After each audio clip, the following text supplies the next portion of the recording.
Hello everyone, welcome back to Hobby TV for another crossbreeding tutorials. By the way, this is Mark, and for today's video, we will be discussing how to create full gold guppy fish.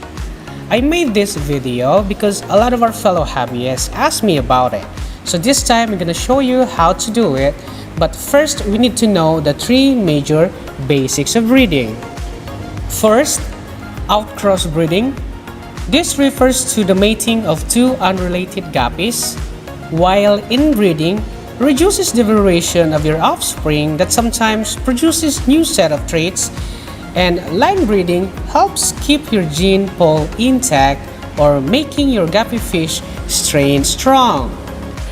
But outcrossing corrects or adds a gene to your strain, so what we're gonna do today is to outcross our strain here. By the way, my friend Guppy has albino yellow king cobra or AYKZ. So we're gonna ask that strain to him because he said it's for free. So let's go. So here, as what you can see, yellow king cobra shows strong yellow color that would become the base color on developing full gold guppy fish.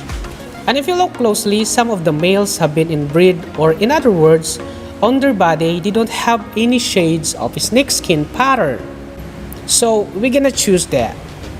And also, as what I've said in our previous video, you cannot say that inbreeding is not good, because on this method, you will find some interesting results that you can develop into a new type of strain, just like what we have here.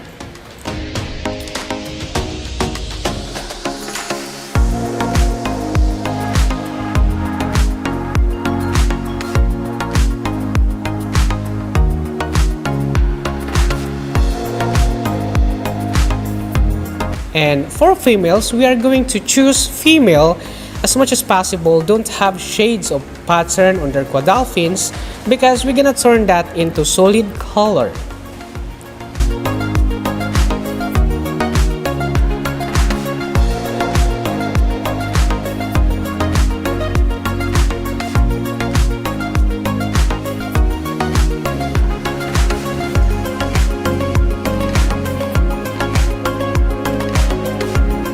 So after selecting the traits that we want, from here you can choose whether you want to cross them with yellow pingo guppy or German yellow strain or yellow micarif or HB yellow type of strain.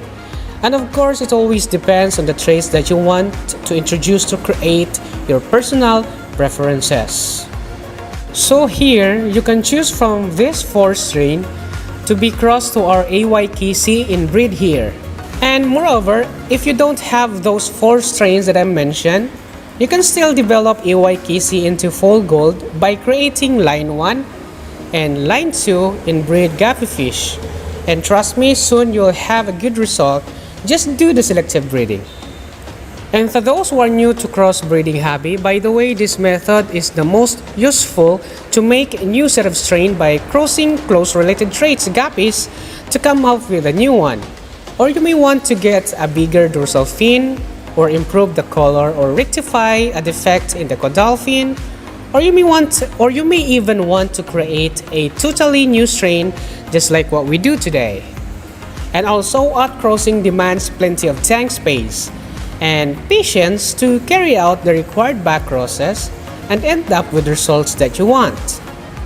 You'll need to use established strains whose genetics are stable and introducing new blood to the other one to make the strain pure, or meaning that all of offspring look identical.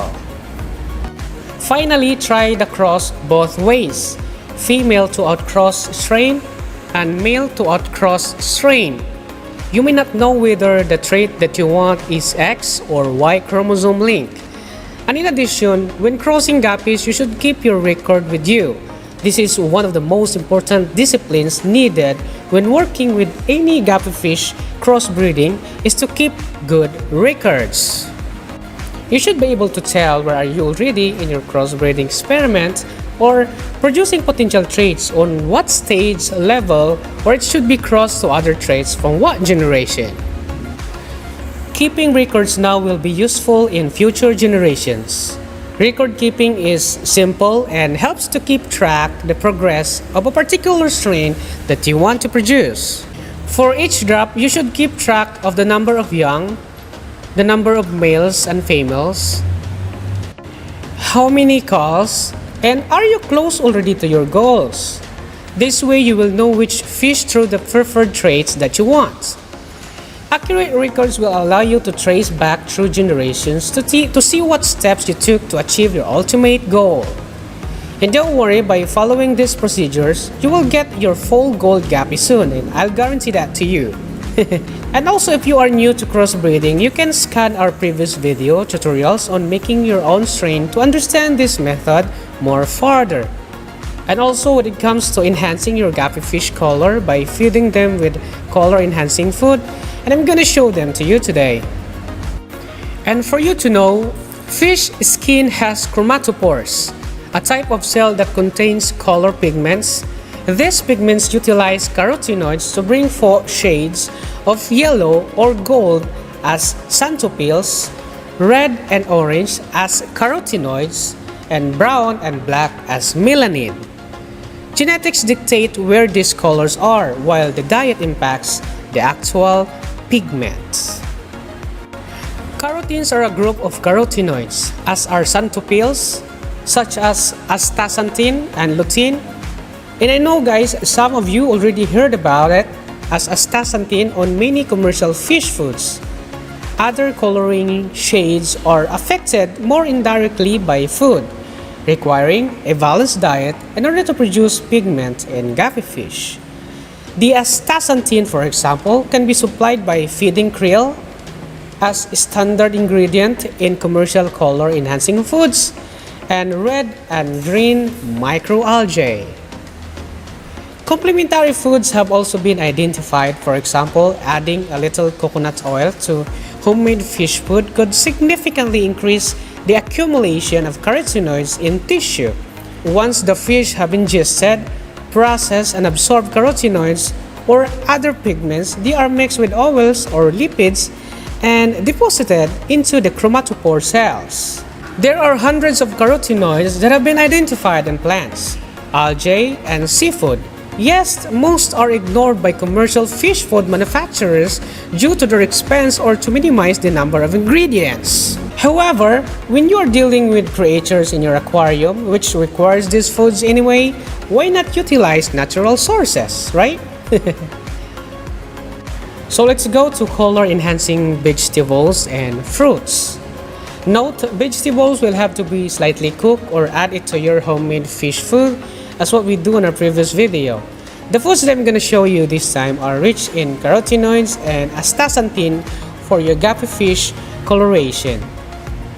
First is bell peppers, bok choy, kale, winter squash, broccoli, collards, pumpkin, mustard greens, Swiss chard, dill weed, romaine lettuce, carrots, peas, Brussels sprouts, wild blueberries, cantaloupe. And for color enhancing herbs, we find most herbs are more readily accepted by aquarium fish when powdered forms or extracts are mixed into homemade fish food, with exception of garlic, which should be freshly crushed for full benefits. First is paprika, rose hip, goji berry, nasturtium flowers, marigold flowers, dandelion flowers, turmeric, garlic, basil, coriander, parsley, and saffron. For protein color enhancers, we have here krill as excellent source of astaxanthin, as what I've showed you earlier. And other than krill, we have protein color enhancer like plankton, salmon, mysis shrimp, and brine shrimp. So those are color enhancing foods that will make your guppy fish more vibrant in color. And I guess that's all the information for today on creating your own full gold guppy fish strain. And don't worry, creating this strain will be easy for you because we are using close related traits guppies. Trust me. And of course, if you have any comments, questions, and any clarifications, just drop your comments down below. And if you like this video, please give this video a thumbs up and subscribe to our channel to get updated on upcoming videos like this one. Please be safe everyone. To God be the glory. Bye bye.